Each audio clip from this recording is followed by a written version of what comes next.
존경하는 도민 여러분, 환경복지위원회 진형석 의원입니다. 소외, 낙후, 전라북도 도민이 느끼는 패배감입니다. 도정정책이 물론 개개인의 부와 명예 그리고 삶을 보장할 수는 없지만 최소한의 근접치, 즉 전북을 생각하면 미소를 짓게 만드는 그런 이상적 정책이 될 수도 있다 봅니다. 전북의 미래는 오늘 내일 당장 바뀌진 않습니다. 축적된 힘이 모이고 모일 때 비로소 훗날 진일보한 전북을 만나게 될 것임을 믿어 의심치 않습니다. 지단께 몇몇 현안에 대해 묻겠습니다. 전라북도는 다양한 취약계층의 결식을 막기 위해 무료급식 지원 사업을 추진하고 있습니다. 하지만 지원 대상별로 급식 단가 편차가 커서 자칫 의도치 않은 세대 간 차별 지원 우려가 있습니다. 이 사업의 한 끼 급식 단가는 경로식당 2,500원, 식사 배달 3,000원으로 책정되어 있지만 수행 기간별 총 사업비의 5% 범위 내에서 방역물품 구입 등의 운영비로 사용할 수 있어 경로식당의 경우 실제 순수 식재료비 구입을 위한 단가는 2,500원에도 미치지 못하는 수준입니다. 반면에 저소득층 아동을 위한 아동급식과 지역아동센터 아이들을 위한 급식의 한 끼 급식 단가는 6,000원입니다. 예상 지원을 통해 같은 급식 지원 사업을 하는데 대상에 따라서 2.4배에 달하는 급식 단가 편차가 발생하는 것은 아무리 생각해도 쉽게 이해되지 않습니다. 지사님께 묻겠습니다.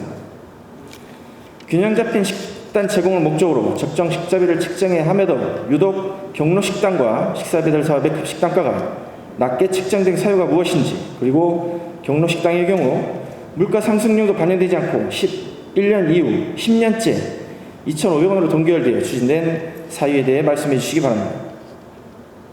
또한 궁극적으로 계층 간 복지 형평성을 제고하고 어르신들의 건강권 보장 차원에서라도 물가 상승률을 감안한 경로식당 급식 단가의 현실화는 당장 필요한 조치입니다.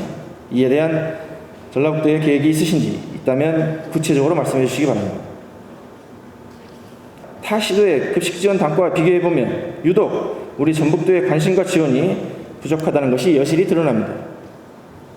시군 자체적으로 추진하고 있는 강원과 충북을 제외한 15개 광역시도 중 전라북도의 경우 대구에 이어 가장 낮은 단가이며 이는 평균 일식 단가인 3,162원에도 한창 밑돌고 있을 뿐 아니라 도비 보조 비율조차도 경기와 경북에 이어 가장 낮은 비율로 지원되고 있습니다. 더욱이 지원 대상인 도내 기초수급제 등 저소득 60세 이상 어르신이 약 5만 3천여 명에 달하지만 올해 노인급식 지원 대상은 4,300명으로 전체 대비 8%에 불과한 상황으로 사실상 현재의 예산으로는 사업의 질적, 양적 성과를 절대적으로 기대할 수 없는 것은 자명한 사실입니다.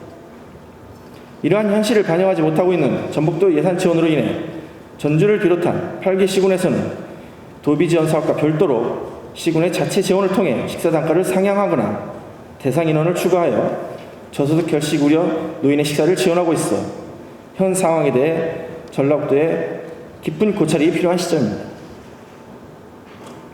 저소득 노인을 위한 무료급식과 식사배달 지원 사업에 대한 운영관리, 단가 개선 등의 일련의 과정에서 전라북도가 시군과 협력하고 변화하는 사회, 경제적 환경에 시군과 함께 대응하는 협력체계를 구축해야 할 것입니다. 이에 대한 지사님의 견해와 협력체계 구축을 위한 전북도의 향후 대책에 대해 말씀해 주시기 바랍니다. 아울러 두 사업의 관리 효율을 위해서는 표준화된 관리 절차와 양식을 통해 운영 주체에 따른 서비스 제공의 편차가 발생하지 않도록 전북도의 역할이 중요합니다. 시군별로 대상자 관리 방식이 상이하여 자칫 수행기관에서 지원 대상자를 선정하게 되는 유인이 발생할 수 있으므로 대상자 선정 및 제공에 대한 관리가 필요할 것입니다. 이에 대한 전라북도의 대안과 향후 계획에 대해 말씀해 주시기 바랍니다. 다음은 전북의 미래인재 육성에 대해 한 말씀 드리겠습니다. 전북은 14개 시군 가운데 전주, 익산, 군산을 제외한 나머지 11곳 지자체가 소멸위험 지역으로 분류됐습니다. 이는 젊은 층 인구가 일자리를 찾아 수도권으로 떠나고 돌아오지 않기 때문에 빚어진 요인이 큽니다. 특히 지역으로 돌아올 인재를 키울 수 있는 전라북도 서울 장학수, 이곳은 가정 형편이 다소 어렵지만 나름대로 전북 내 인재임을 자처하는 학생들을 위해 만들어진 시설입니다. 이곳을 가고 싶어하는 학생들은 많지만 사실상 시설이 협소하고 낙후돼 일정 정원 이에 학생을 받을 수 없는 실정입니다. 더욱이 서울장학승은 1992년 서울 처음 학생을 받기 시작해 지금 30년이 다 돼가고 있습니다. 시장님께 묻겠습니다. 서울장학승은 서울 한복판 강남 서초에 자리 잡고 있어 공시지가가 땅값만 274억 원 정도이며 실거래가는 상상도 할 수 없을 정도로 값어치가 높습니다. 비싼 금싸라기 강남에 서울 장학승을 매각하고 상대적으로 대학교가 밀집되어 있는 강북으로 부지를 옮겨 시설을 크게 확충해야 한다고 보는데 이에 대한 전라북도의 향후 대책은 무엇인지 말씀해 주시기 바랍니다. 끝으로 전주 새만금 메가시티 구상과 함께 전주 안주 통합 새만금 단일행정 논의가 촉발되고 있습니다.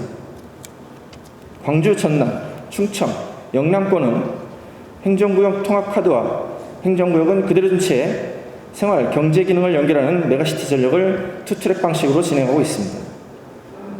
메가시티나 초강역 경제권을 논의할 때 전북이 호남 또는 전라도라는 틀에 갇히거나 강서권으로 분류돼 정체성이 다른 지역에 흡수되는 경향이 생긴 것도 광역화에 실패하였기 때문이라는 분석입니다. 전북은 통합 창선파와 반대파가 맞서고 있는데 전북의 경우 지역 간 갈등을 우려해 논의 자체를 꺼리는 모양새를 보이고 있습니다. 타 시도는 거대해지는 수도권에 맞서기 위해 전략을 피고 있는데 전북만 유독 내부 갈등에 휘말려 논의조차 되지 못하고 있는 실정입니다. 시장님께 질문드리겠습니다. 전북이 독자 권역을 형성하기 위해서는 중장기적 발전 방향 마련이 요구되는 상황입니다. 타 시도에서 추진 중인 권역별 광역협력체제 구축과 같은 사업 발굴과 광역화 작업이 필요하다고 생각되는데 이에 대한 전라북도의 향후 대책은 무엇인지 말씀해 주시기 바랍니다. 이상으로 저의 질문을 마치겠습니다. 긴 시간 경청해 주셔서 감사합니다.